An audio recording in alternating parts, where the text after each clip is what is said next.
So welcome to this. It's actually the first TWED of the spring 2021 semester. Tetherless World staff and IDEA staff get the feelers out to get some students to sign up for more of these. And what I thought I'd do is share with you some of my experience with a couple tools for doing cool video. One, some of you might be familiar with, it's called OBS Studio, which, as some of us were talking before I started recording, sort of the entry level into OBS Studio is making is video recording on your platform, and it also has amazing capabilities for streaming, for composing, and that's what you're actually seeing right now. You should be seeing. Somehow my face is on top of. There's a little video of me, and I'm on top of a graphic that I put up there introducing this talk, and that's all composed in OBS, and it is live. As you can see me moving myself around, I'm doing that. So we'll talk about some relatively simple things about doing that, and then we'll spend some time on a very nice editor called OpenShot. If you create the videos, you got to edit the videos, and then if time permits, also we'll talk a little bit about audio editing, which it turns out is like the magic trick for doing. If you've seen any of those virtual choirs where they have multiple heads, and if you wonder how do they line it up, it's all about the audio. So anyways, let's what I should do here, if you bear with me a second, I'm actually going to switch modes because I can't it's kind of turning things out inside out. So what I'm going to do, okay, John, how are you going to do this? Sorry, I'm going to actually go and I want to actually share. That's what I want to do. I want to share my share OBS Studio. Okay. Now you should see. It probably looks a bit the same, but I should now be sharing my workspace for OBS Studio. Do you see that? Okay. You see me moving this around? Do you see like audio mixer bars down below here? Somebody help me out here. Tell me what yes. You see it. Okay, excellent. So OBS Studio and OpenShot are both open source tools. I am on a Linux Mint machine right now. I'm Linux Mint 19 point something, running on a really sweet ThinkPad. I think it's a P91 ThinkPad multi-core, and my environment here is I've got a big flat panel screen. I've also got a screen off to my side, and I am. And I'll just give you kind of a tour here. So this is what you see when you first enter into it. When you first launch it, is something like this. You've got this, and I assume you can still hear me. Hopefully you can still hear me. You see this bare screen, and it's called Studio because you are basically layering on these different video components. If the key here is if you look down to the lower left, you've got sources. And what you do is you select the source, much like you do in tools like WebEx for different kinds of sources. What I'm going to do here is I'm going to add a, yes, there it is. I've just added a webcam, and this is typically what you see. It pops it up, and you can decide and this is the same as if you were doing a recording or if you were streaming. It gives you this window, and you can kind of decide how you want to compose that. Okay. And what's really cool is you might be wondering, well, how many video sources can I have?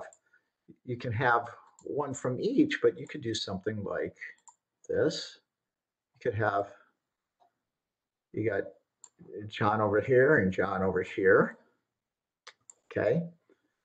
And, but you can also have other things, like you could have, as you saw, I could have windows. Like if you look down here at this bottom source, we've got window capture.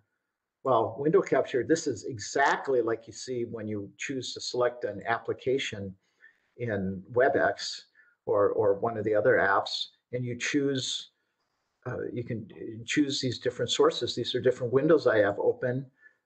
This was the window that you saw coming in. It's just an image viewer that I had open. You can do things like with most editing programs. If I right click on this, I can layer it. I can choose the order. Why don't we make this be on the bottom? Okay, we could do something like this. And so I actually know some professors who use this technique for composing lectures. So imagine that this is a PDF that you could step through. I actually read a children's book to one of my granddaughters a couple weeks ago using exactly this technique. I scanned in all the pages, and I put my image of myself in a corner, and I recorded myself reading the book with, there's Grampy up in the corner, and here are the pages as we're going through. It's a little bit more fun than doing lectures. But so let's see what else we could put up. You can you could do active web. It has this browser is not the browser that you have open. It's a browser that's inside the app. So if you want to have a particular page selected, it can do that. You could choose an image rather than I add it as a Windows source, an image that I had opened externally, but you can open it internally. You could open a set of images. That actually might be kind of cool. Let's take a look. Let's navigate for one. Let's see.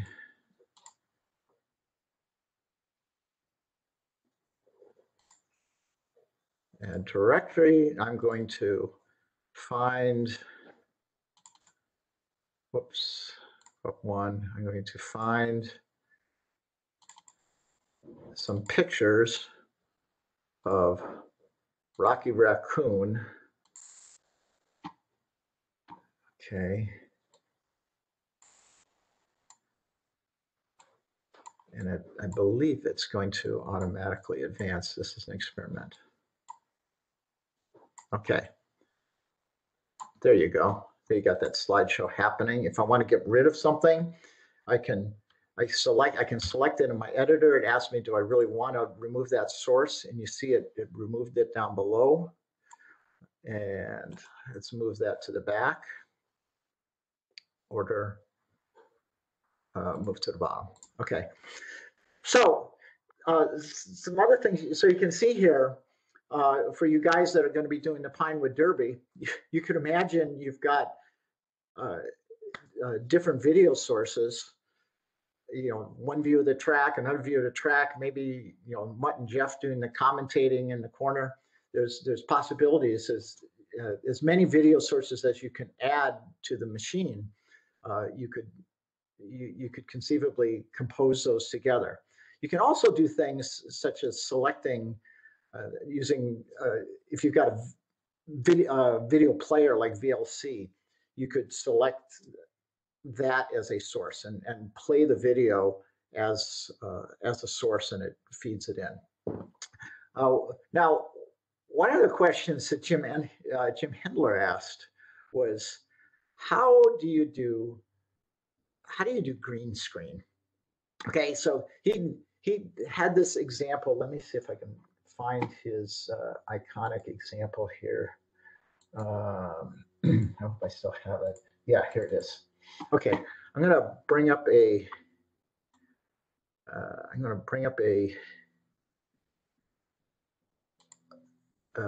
So he was on some.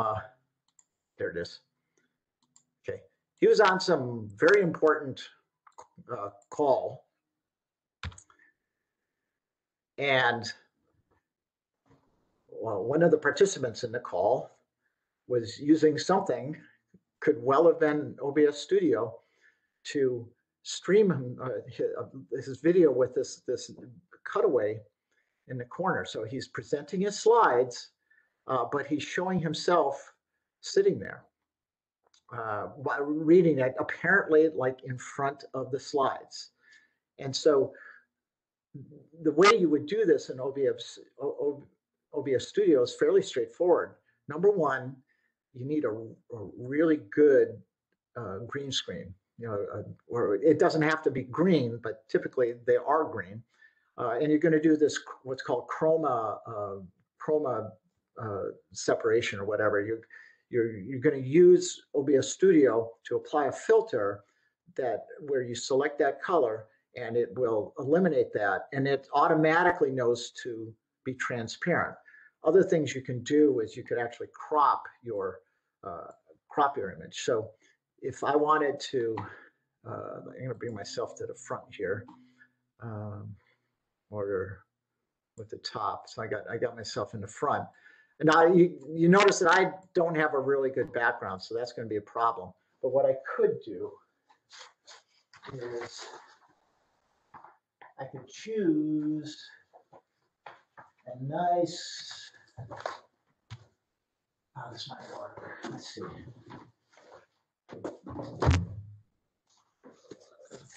I could choose something to emulate a green screen here.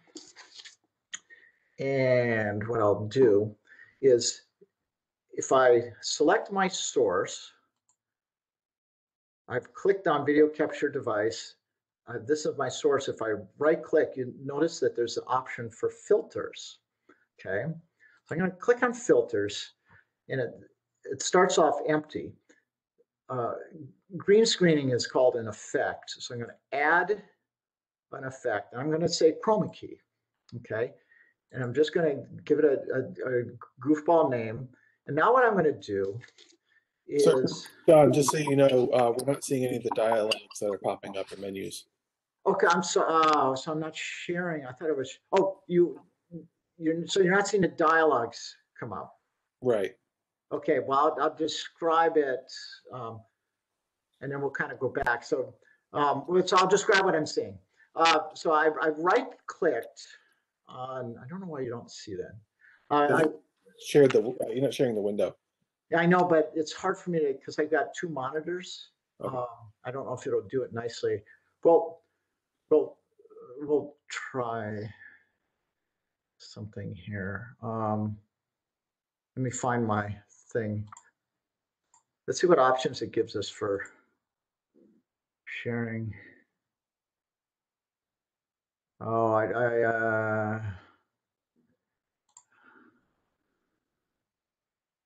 don't. Oh, what is that show? That's not. I don't want to do that. Just be patient. I'm going to go back to here. I'll just describe, and we'll try to figure out a way to show it. So what I did was I right-clicked on video capture device, and a menu came up, or a dialog came up that's got it's got a space for filters that I've created on the left-hand side of this dialog. On the right-hand side of the dialog, I see my current image, or what's coming through that video source. It's asking me for my color, my key color type. It's got standard green, blue, magenta, and it also has custom. Okay, and but what it also has underneath it are sliders that let you fine-tune the color. So then the two that you care about are, one's called similarity, the other's called smoothness. And if I if I slide this, and you can see it's doing it live, live on the feed, you should be seeing the effect of this. Is like that was controlling similarity. The other is smoothness. Okay, and it's giving you in the dialogue when you're adjusting it, it's turning it gray. But you see live, it's actually doing the actual effect that you're looking for. And so I'm going to declare that's good enough for government work. And so you can imagine if I've got a green screen, if I've got a proper green screen, it would have eliminated this. And you see that it matters kind of where it was that the color, see how the color can kind of change as I move it around. But this is achieving that effect. If I completely had green behind me, it would do that effect of separating that out. So are you guys seeing that? You're seeing how the transparency is happening? Say yes, please. Yes, yes. Good. Okay, so that is that's one way you could do this. The other thing that you could do is, and I'll actually take the time to do this. So you might ask, well, how do I make? What if I want me to be this big, but I only want to show, say, my head? How would I crop that? That actually is a different kind of a filter. So again, I apologize that you can't see the dialogue, but I'm right clicking, so you can't see this pop up either, right? You're not able to see. You're not able to see. So we'll figure out how to show this. I'll just do the effect. So I'm clicking on filter again. It's going to be an effect. I'm going to add what's called a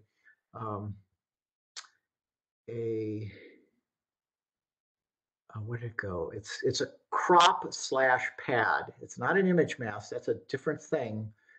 Image mask is where you can do cutouts. This is simpler than that. It's just going to be a crop / pad, and what I'm given the option to do is to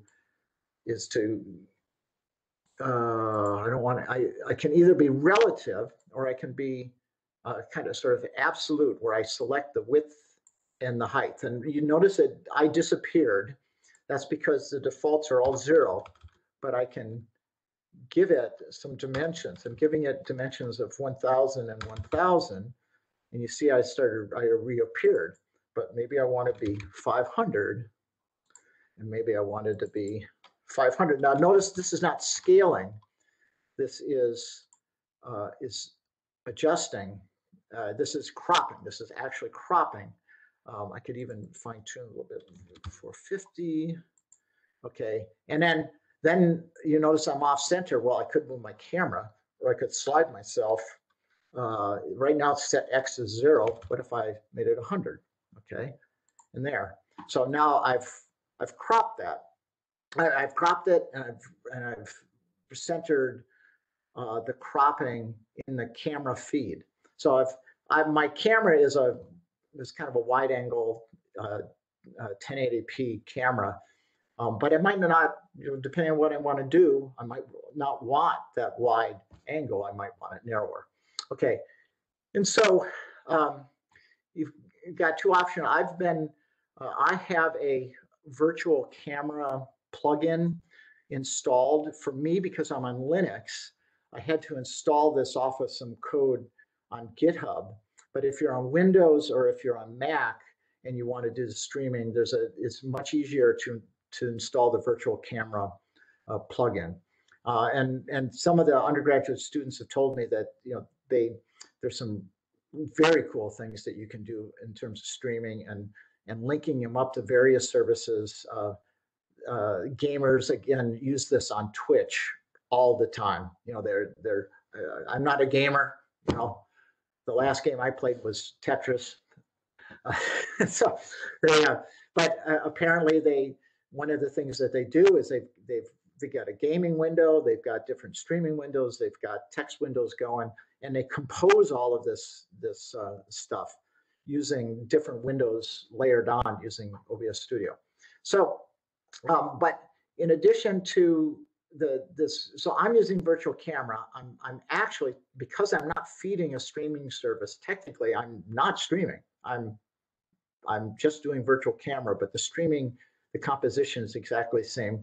And if you were recording, that's much simpler. Is you just turn on the recorder and record. No worries about the streaming. So Jim and Scott, are you going to be doing your Pinewood Derby live, or are you going to be recording it and then serving it up later, or both? We're doing it live, and hopefully before we get on Facebook Live, so people can see it later. There you go. Now, the other thing I've had, in terms of the virtual camera stuff, I've kind of had mixed results. It works automatically on things like WebEx, no problems at all.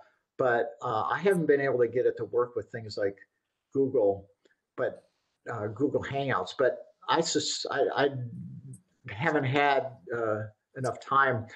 I've been using this OBS Studio for basic recording for about a year, not long after COVID started up.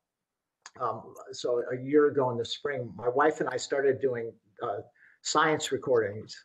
Those of you who are old enough remember Mr. Wizard. What we were doing, we did a series of science recordings for the grade school students in our area called "Please Try This at Home" science experiments.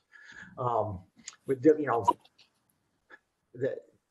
n different ways that you can do things with baking soda and lemonade, and I love baking soda, and actually lemonade works, but baking soda and vinegar and pressure and colors and all that stuff. All right, so this is, any questions about OBS Studio, and I'll switch over to editing here in a second. I'm actually going to try something here. I am going to, just for giggles, I'm going to record. So I'm recording what I'm also picking up with the virtual camera. I'm just going to make a tiny little recording, so we've got something to work with. And then I'm going to stop that recording. And what it does, which is kind of nice, is it sequentially numbers it. So you can start your recording, stop your recording, start your recording, stop your recording, not worry about file names or anything. And it just throws it. In my case, it's defaulting to the desktop. And I could actually, there we go. I could stop that there. And I'll use that for editing, but I could also show you one last thing. I could actually use that as the video source.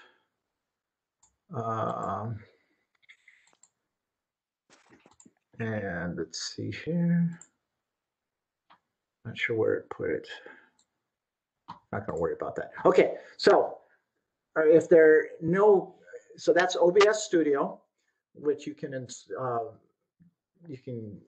get for Linux, for Mac, for Windows, and there's a lot of tutorials out there, a lot of really excellent tutorials, both video and web pages that help you out.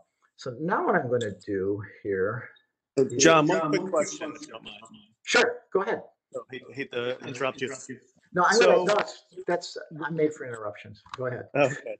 So when you're setting your windows around, just like what you're doing there, yeah, and the bounding box is red, so it's active. And yeah, that's what I've got selected down here.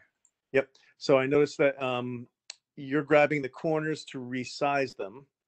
Well, but it doesn't. Yeah, but you can't do what you might be thinking. You can't do that. Okay. That's all. Yeah. Yep, that's exactly. that's what I did. Yeah, that's why I was trying to, and I apologize that the dialog boxes didn't show up, but that's what that crop and pad filter did. Yeah, those little handles midway through led me to believe that you were gonna It's the me. I did exactly Yeah. the same thing. So I that's said, okay. how the hell do I do that? Yep. But I did it by crop and pad. Yep. So Okay. that's the way you would do that. And it appears to do it in pixels, which and my recommendation, if you do use crop and pad, it starts with a 0. So start off changing the width and the height so you know where you are. Okay, and then modify X and Y. Yeah. Okay, then that's it took me a little while to figure that out. Yeah. Go big and stay down. And had I read the manuals, I would have known that. But why start now? You know,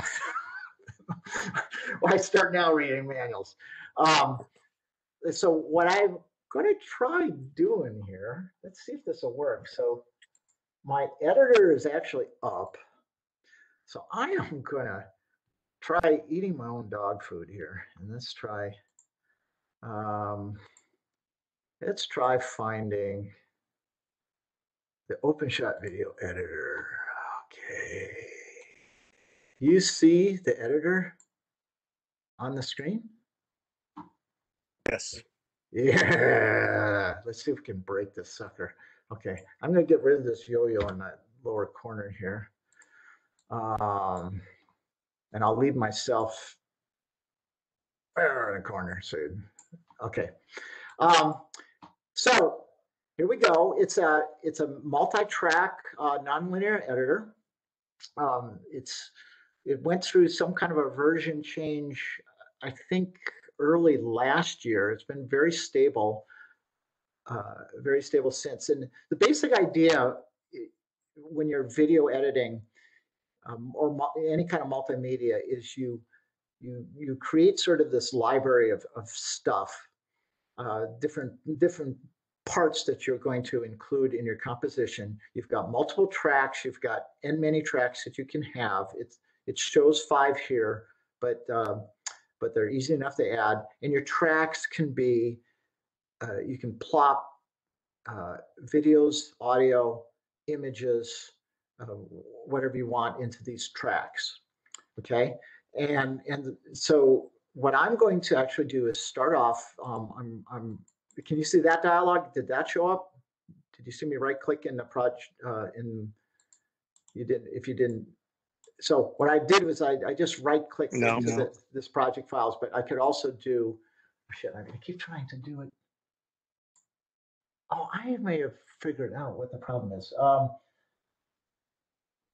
Okay, I'm working down here. You see me working? Did you see something happen here? Do you see a dialogue? You don't. Okay. I am under the file menu of OBS Studios. One of the options is import files. Okay, I am selecting from my desktop the MP4, which I just created when I saved. When I told OBS Studio to start recording, I record just a short little video. So we've got that up there. And we might want some other things. Maybe we want import files. Maybe we want a title slide for our masterpiece here. So I'm gonna import a PNG, and we can do. I keep trying to interact with the thing on the screen there. I have to use this. So what I'm going to do is the first things first. I'm going to actually drop my little video into. I dropped it into track 4, and you'll see why I did that in a second. I'm going to, because I've worked with this a lot, I know that I'm going to want to save almost immediately. I'm just going to call it Untitled Project. Now, what we can do is we can immediately review it. So I'm recording what I'm also picking up with the virtual camera. I'm just going to make a tiny little recording so we've got something to work with, and then it's going to there. Okay, and there's I can do all sorts of things. Like I can, here's our cursor. You saw me do one thing up here. This is sort of like a zoom. Well, it is a zoom, and gives you, but it's kind of a global zoom there, and so you can kind of rescale. You can also move your cursor to different spots. You've got your timeline up above there. I am going to try to get a little bit more reasonable. I think it's chewing up memory, so I'm going to just save here. But you can do things like, if I wanted to say I wanted to chop off the very beginning. Let's check to see where we are. Record on some. Let's say maybe I want to keep only the right side. I right-clicked. I really wish the dialogue was, or the interaction was showing. What I did is I right-clicked on the little blue pointer on the timeline. It gave me the option to, it wants to slice. And I say slice both sides. So it keeps the left and the right, keep the left side or keep the right side. I'm going to keep the right side. Okay. I'm going to snap it over there. I didn't have to. I keep saving my project for memory management reasons. But let's say I want to now put my, I want to put a little title slide in here.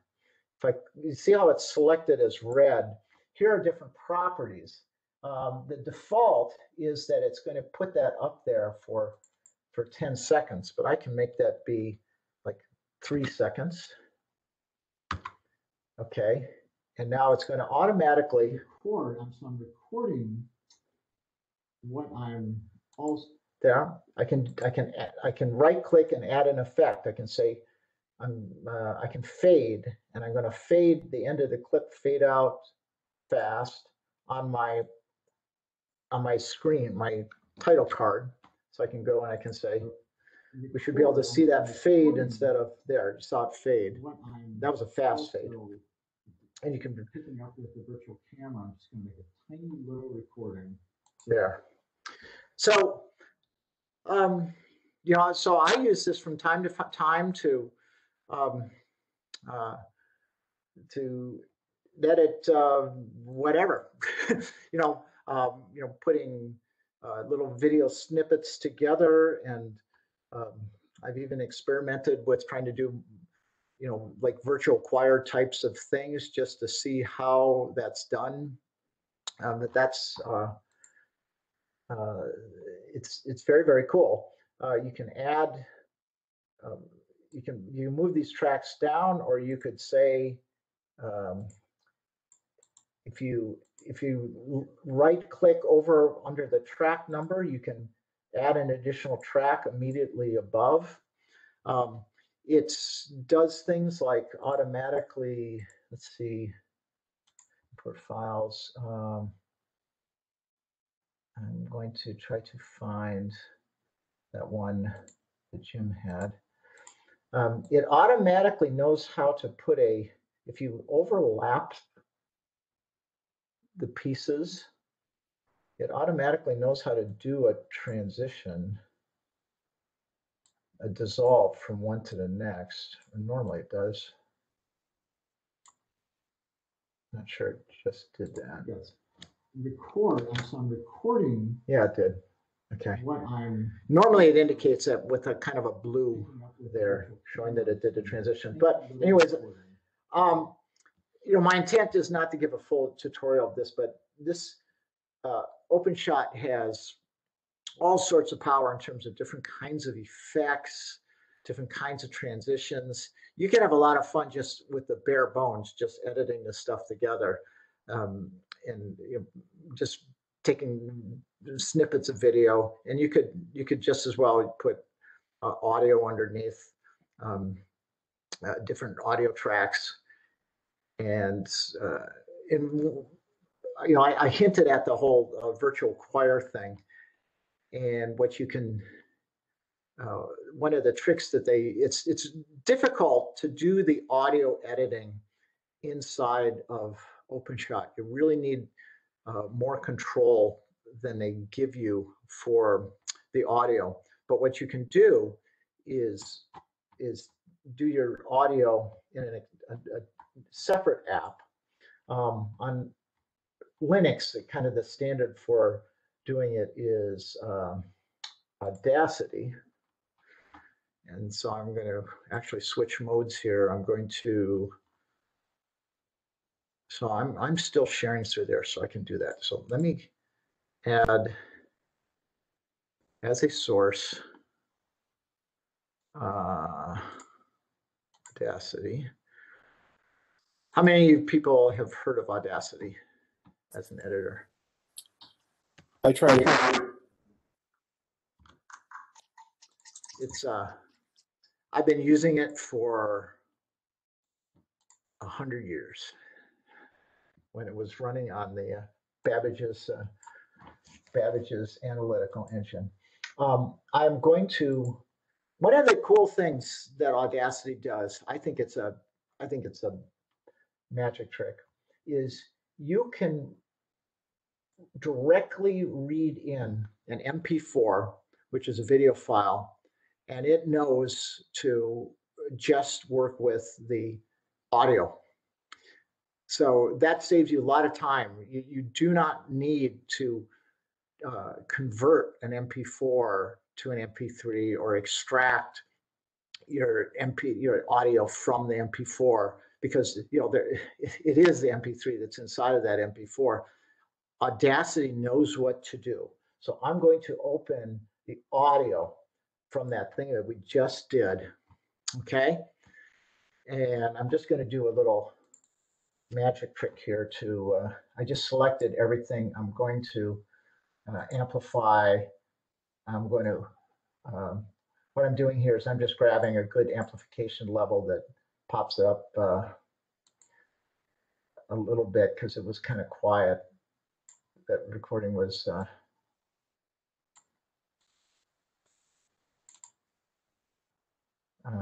let's amplify it a little bit more. There, good. Okay, so now, one of the things you see is that because of my webcam, I actually recorded. I ended up recording in stereo. My webcam is a stereo. It does stereo. So I'm recording what I'm also picking up with the virtual camera. I'm just going to record. When you're doing these virtual choir things, what you can do is you can imagine. Let's see here. Shoot. I want to view, zoom out. Actually, that's not the direction I wanted to go. I wanted to squeeze these a little bit. Okay. I'll just kind of read in the same file as kind of illustrate I didn't want that. I wanted to, you can actually have different things going on at the same time. I forgot that you can do that. Okay, there we go. So what I've got two audio tracks. I'm going to just pump that second one up there. Okay. Now imagine that these were not aligned. So I'm going to delete this portion. So I've got myself talking. Recording what I'm also. So if you were trying to combine the two videos in your video editor, you were not, you didn't have a good audio display, audio waveform display, it would be really difficult to sync those up. But we're visual people, so you can.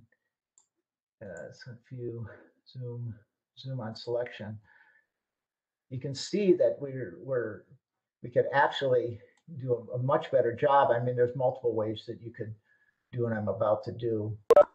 I'm going to just do this.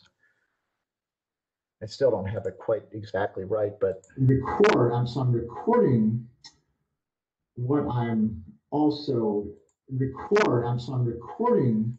So what they do in those virtual choirs is that they get these people to film themselves singing the different parts.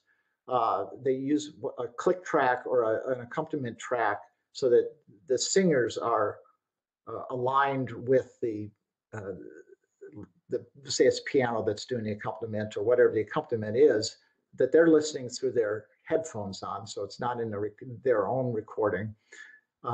They send their MP4s or their movie files to the director, and then the directors typically use something like this process of extracting the audio tracks, as I've just done, lining them up perfectly, sometimes adjusting if people are late on their entries, and creating the composite audio track in this fashion. Then they will take that resulting audio and they'll plop it into the video, turning off, they'll combine it with the video in their video editor as additional tracks, and they'll turn off the audio of the actual thing. So if we wanted to emulate something like that, we might do export as MP3 onto my desktop. I'll call it final. Okay, that's good. Now if I just create an MP3, I'm gonna get rid of this guy. I'm gonna turn OBS back on. You guys got questions this far away? Of course, I can keep myself entertained. So if you, so you'd eyeball. Sorry? Go ahead. I'm hearing echo from you, so it's a little distracting. You're basically eyeballing the video. Then you would eyeball the video. That's right, Jim. Okay.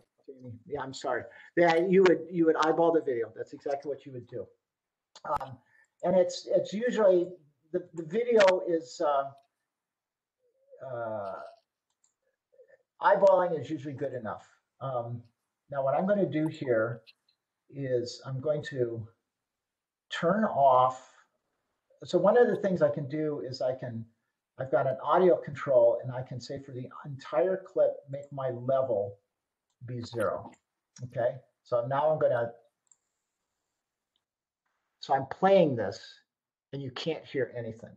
Okay, I'm going to now use my project files. I'm going to add my MP3 as a track. I've got no idea where it lines up, but record. So I'm recording what I'm also picking up with the virtual camera. I'm just going to make a tiny little recording so we've got something to work with. And then it's going to, and if you're paying close attention, you see I didn't get it exactly right, but that doesn't matter. So that's how they do it, is they would drop in those different, there's actually 2 of me in that. So technically, I'm, so yeah, that's it. All I wanted to do this evening was just kind of play around with this stuff and give you guys just a real quick intro.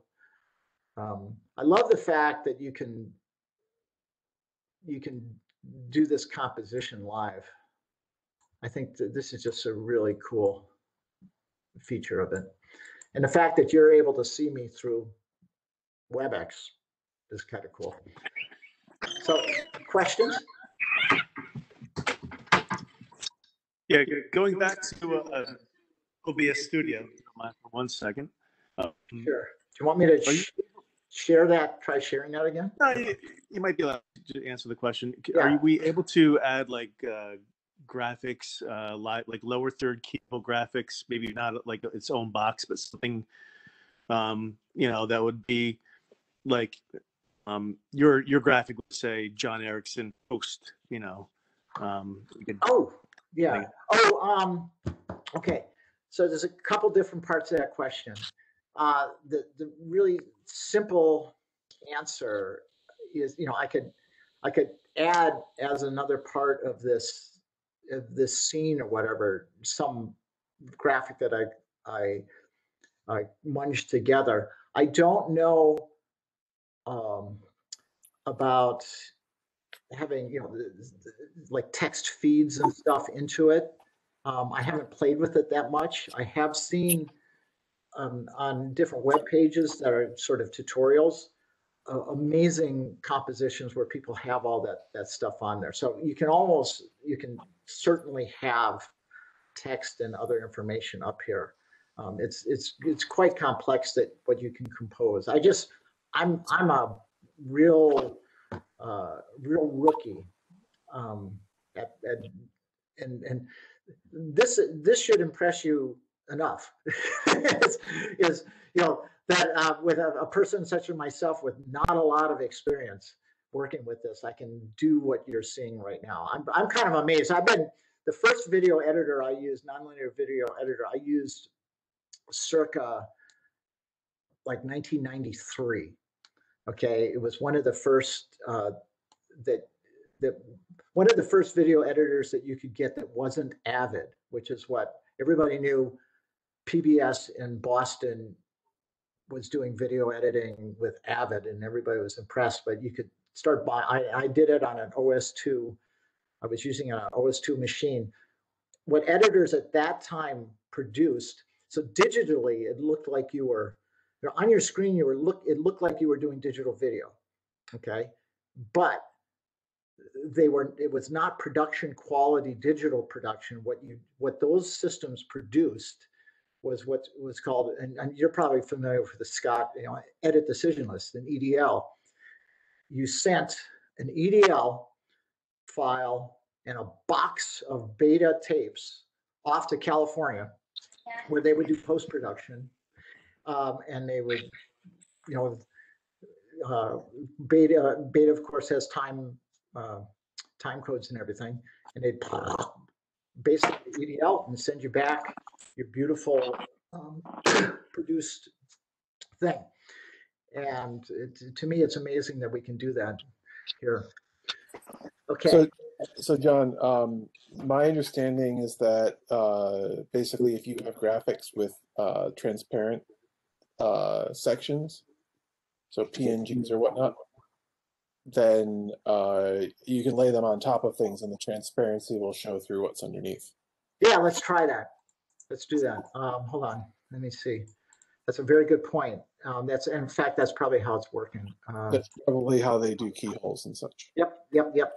Let me find one that's actually got it. My raccoon pictures don't.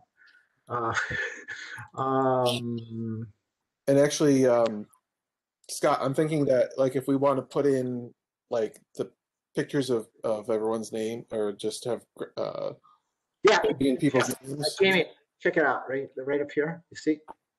Yep. Exactly. So this is you see that, Scott? Boy, oh boy! Thank you, Jamie, for asking that question. There you go. This is a cool effect. I like this a lot. So actually, if you chroma key a PowerPoint slide, you can just roll through different content with just the content showing against the background, whatever background graphic you set up. So yeah, you ought to be able to do that. About it. So this could have been. You could have had the live video, and this could be. I'm kind of laughing because I can remember the TV shows of like the 60s and 70s when they had really, really crappy overlays, and this is how they did it. They did it chroma key, right? They had that, you know, they had their title cards like that they would put up front, and they were doing it like this.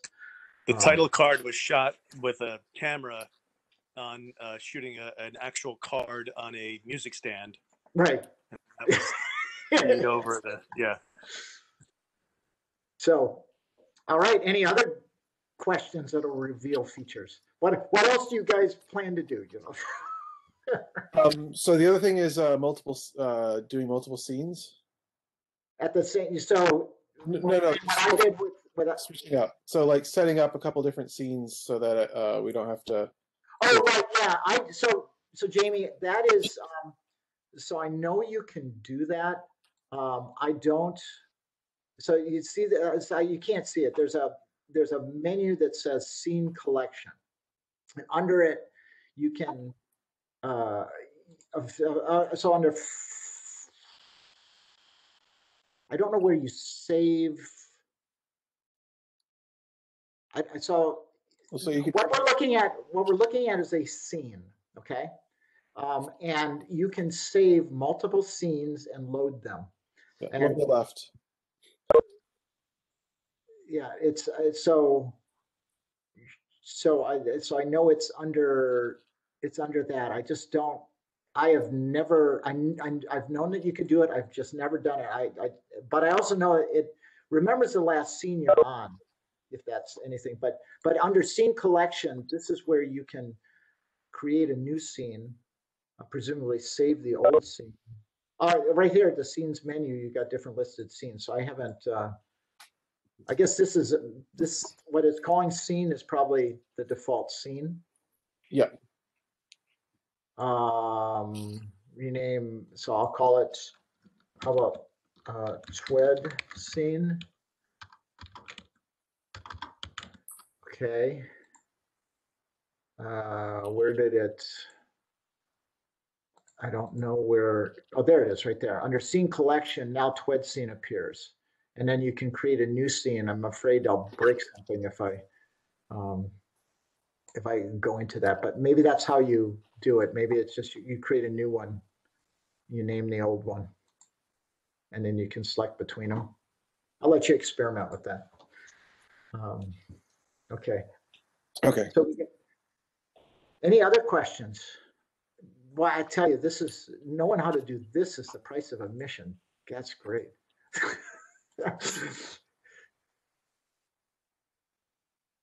Any other questions? Or did we keep everybody? Bob, did you have any lingering questions? I lost where I am. I lost my window. Let's see. Oh, over OBS. Okay. Jeff, you going to use this to do your IDM video for a couple weeks?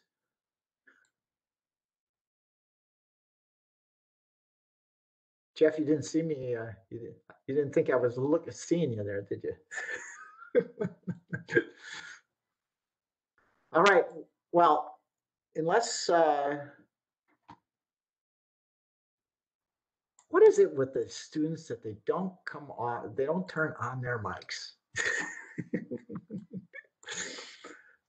Abuse the students. All right. So with that, I'm going to stop my recording. Thank you for joining me this evening.